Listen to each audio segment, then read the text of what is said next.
Welcome to fiction talk. என் பேர் பிரவீன். நான் இன்னைக்கு உங்களுக்கு சஜஸ்ட் பண்ண போற ஒரு சூப்பரான படம் தான் அது.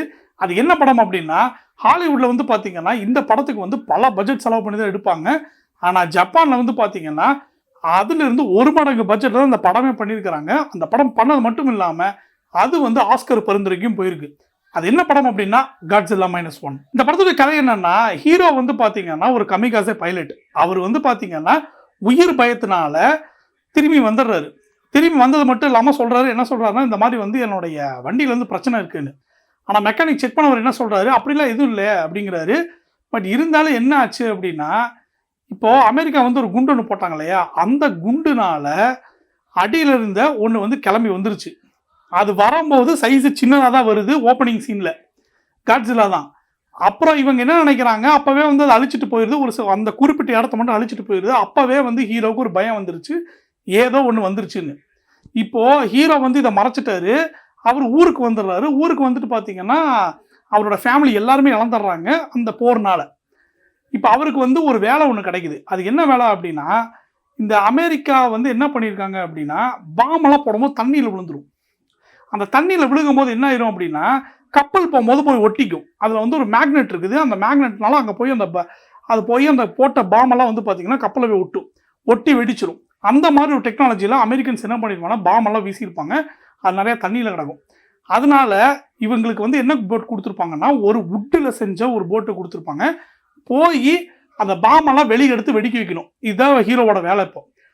இப்போ என்னாச்சு, காட்ஸில்லாவோட உணவே வந்து அந்த பாம்பில் இருக்கிற அந்த விஷயம்தான். ஓகேவா? இப்போ இவங்க எடுக்கும் போது அது மேலே வந்துடுது. அப்போ தான் ஹீரோக்கே தெரிய வருது, நம்ம முதல்ல பார்க்கும்போது ஒரு சின்ன உருவமாக இருந்த ஒன்று இப்போ இவ்வளோ பெருசாயிருச்சு அப்படின்னு. அது மட்டும் இல்லாமல் இப்போ அது வந்து உள்ள டவுனுக்குள்ளே அழிக்க ஆரம்பிக்குது. இதை மட்டும் அழிக்கல அப்படின்னா இனி அவ்வளோதான் ஜப்பானேன்னு உங்களுக்கு தெரிய வருது. இப்போ மக்கள்லாம் சேர்ந்து ஒரு முடிவு எடுக்கிறாங்க. மக்கள் இந்த சென்ஸ் பழைய நேவி, எக்ஸ் நேவி இருப்பாங்களே, அவங்களாம் சேர்ந்து ஒரு முடிவு எடுக்கிறாங்க, எப்படியாவது இந்த காட்ஸில்லாவை அழிக்கணும்னு சொல்லி. அப்போ தான் வந்து ஹீரோவுக்கு ஒரு முடிவு தோணுது, இதுதான் நமக்கு வந்து தைரியமான ஒரு டைமு. நம்ம வந்து கோலத்தலமாக திரும்பி வந்துட்டோம், இப்போ இதுதான் சரியான டைமு, நம்ம தைரியமாக திரும்பி போய் அதை அடிக்கிறதுக்கு. அதுக்கப்புறம் இந்த படத்துல வந்து காட்ஸில்லாவை அழிச்சாங்களா இல்லையா அப்படிங்கிறத இந்த படத்தோட கதை. இந்த படத்தை பொறுத்த வரைக்கும் நான் தெளிவாக ஒன்று சொல்லிக்கிறேன். நீங்க ஹாலிவுட்ல பார்த்த காட்ஸில்லாவை பார்த்து அதை அந்த மாதிரி இருக்குன்னு நினைச்சு நீங்க வந்தீங்க அப்படின்னா ஏமாற்றம் தான் இந்த படம். ஏன் அப்படின்னா, அந்த படம் வந்து பார்த்தீங்கன்னா ஒரு கமர்ஷியலா வந்து பார்த்தீங்கன்னா அது வந்து ஒரு ஹீரோயிக் ரேஞ்சாக தான் அதை காட்டுவாங்க, பெரிய ஹீரோ மாதிரி தான் அதை காட்டுவாங்க. இதில் அப்படி கிடையாது. இது வந்து ஒரு மான்ஸ்டர் தான். இதை அழிச்சாகணும். இது வந்து ஒரு மான்ஸ்டர் தான். அமெரிக்கன் வெர்ஷன் வந்து அது ஹீரோ. ஆனால் இங்கே அப்படி கிடையாது. ஸோ நீங்கள் வந்து அந்த மாதிரி ஒரு ஹீரோய்க்கான ஒரு காட்ஸில்லா எதிர்பார்த்து வந்தீங்கன்னா இந்த படம் ஏமாற்றம். இன்னொன்று முக்கியமாக சொல்லணும்னா, இந்த படத்தோட விஎஃப்எக்ஸ் பாராட்டி ஆகணும். பிகாஸ் வெறும் 33 பேரை வச்சு 8 மாதம் உட்காந்து உழைச்சி இந்த படத்தை கொண்டு வந்திருக்கிறாங்க. அவ்வளோ சூப்பராக இருந்தது. சில பேர் சொல்லுவாங்க இந்த மாதிரி வந்து அது பார்க்க சில இடங்கள்லாம் வந்து பார்த்தீங்கன்னா ஓரளவுக்கு இதாக இல்லை அப்படின்னு. 33 பேர் வச்சு 8 மாதத்தில் அது இந்த பட்ஜெட்டில் எவ்வளோ பண்ண முடியுமோ அவ்வளோ பண்ணியிருக்கிறாங்க இந்த டீமு. ஸோ என்ன கேட்டால் இதை விட ஒரு பெஸ்ட் பட்ஜெட்டு உங்ககிட்ட கொடுத்து இன்னும் கொஞ்சம் டைம் கொடுத்தா எனக்கு தெரிஞ்சு ஹாலிவுட்டை தூக்கி சாப்பிட்ருவாங்கன்னு தான் நினைக்கிறேன்.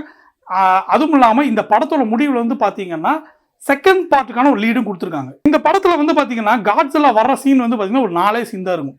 கொஞ்சம் பெரிய சீன் தான் அது எல்லாமே. ஆனால் வர்ற சீன் ஒன்று அப்படி ஒரு எஃபெக்டாக இருக்கும். அது வரும்போது நமக்கு ஒரு பயம் உருவாகுது. ஓகே வந்துருச்சா, இனி என்னால் அழிக்க போகுதோ அப்படிங்கிற ஒரு பயம் நமக்கு உருவாகுது. ஏன்னா அதுக்கு ஏன் அவ்வளோ ஸ்கோப் கம்மியாக கொடுத்துருக்காங்கன்னா, முக்கால்வாசி வந்து பார்த்தீங்கன்னா இந்த படமே வந்து மக்களோட பாயிண்ட் ஆஃப் வியூ தான் இந்த படத்தை காட்டுறாங்க. மக்கள் எப்படி அவதிப்படுறாங்க, ஆல்ரெடி அவங்க வந்து உலகப் போர்லேருந்து அழிஞ்சு தான் வந்திருக்கிறாங்க.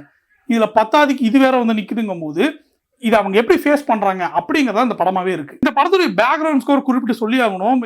லாஸ்ட் ஒரு ஹீரோ வந்து ஃப்ளைட் எடுத்துகிட்டு கிளம்புவார், அந்த காட்ஸில்லா திசை திருப்பி தண்ணி கூட்டு வர்றதுக்கு. அந்த சீன்லாம் வந்து ரொம்பவே சூப்பராக இருந்தது. அதுக்கு பேக்ரவுண்ட் மியூசிக் வந்து பார்த்தீங்கன்னா ரிசல்யூஷன் அப்படின்னு சொல்லி பேக்ரவுண்ட் ஸ்கோர் இருக்கும். எனக்கு ரொம்ப பிடிச்சிருந்தது. நீங்களும் மறக்காம கேட்டு பாருங்க. அதை இந்த படத்தை பொறுத்த வரைக்கும் எல்லாமே நல்லா இருந்ததா, அப்போ இந்த படத்தில் குறை சொல்றதுக்கு ஒன்றுமே இல்லையா அப்படின்னு கேட்டால் இன்னொன்று தெளிவாக சொல்லிக்கிறேன். இந்த பட கிளைமேக்ஸ் வந்து டப்புன்னு முடிஞ்ச மாதிரி இருக்கும். என்னடா காட்ஸில்லா டொக்கும் பொசுக்குன்னு கொண்டுட்டீங்க அப்படிங்கிற மாதிரி ஒரு ஃபீல் இருக்கும். அது ஏன் அப்படின்னா, இப்போ நம்ம ஹாலிவுட்லாம் பார்க்கும்போது அதுக்கு ஒரு மெஜஸ்டிக்கான ஒரு ஃபைட் ஆக்ஷன் சீன்ஸ் எல்லாம் கொடுப்பாங்க இல்லையா, இதில் அந்த மாதிரி எதுவும் கிடையாது. இதில் என்ன பண்ணியிருக்காங்கன்னா, சயின்டிஃபிக்காக ஒரு மான்ஸ்டர் எப்படி கொல்ல முடியும், அதோட பவரையை வச்சே அதையே எப்படி அழிக்க முடியுங்கிற மாதிரி ஒரு சயின்ஸ் வச்சு தான் அவங்க பண்ணியிருக்கிறாங்க. பட் என்ன கேட்டால் எனக்கு என்ன தோணுச்சு அப்படின்னா, இவங்க கிட்ட பெரிய பட்ஜெட் இருந்திருந்துன்னா வேற மாதிரி ஒரு படம் வந்திருக்குமோ அப்படின்னு எனக்கு தோணுச்சு. இவங்களுக்கு கொடுக்கப்பட்ட பட்ஜெட்ல இப்படிதான் முடிக்க முடியும்னு நினைச்சனால தான் அவங்க சயின்ஸ் ரீசனுக்குள்ள போய் முடிச்சிருக்காங்களோ அப்படின்னு கூட எனக்கு தோணுச்சு. இந்த படத்துக்கு வந்து நான் போன வருஷம் டிசம்பர்ல இருந்து நான் வெயிட் பண்ணிக்கிட்டு இருக்கிறேன். இன்னுமே வந்து அந்த படம் இப்பதான் வந்து நமக்கு பிரிண்டே வந்திருக்கு, ப்ளூரே வந்திருக்கு. ஸோ எனக்கு தெரிஞ்ச ஒரே ஒரு வாட்டி இந்த படம் இந்தியாவில் வந்து தியேட்டர் ரிலீஸ் பண்ணி அந்த தியேட்டர் மூமெண்ட்டை பார்க்கணும்னு ஆசைப்படுறேன். ஸோ இருந்தாலும் நீங்க பாருங்க, எனக்கு இந்த படம் ரொம்ப பிடிச்சிருந்தது. உங்களுக்கு என்ன தோணுச்சு? இது பெஸ்ட்னு தோணுச்சா இல்ல ஹாலிவுட் பெஸ்ட்னு தோணுச்சான்னு சொல்லி மறக்காம கமெண்ட் செக்ஷன் சொல்லுங்க. நான் அடுத்த வீடியோல வேற ஒரு சஜஷனோட நான் உங்களுக்கு மீட் பண்றேன். Thank you so much.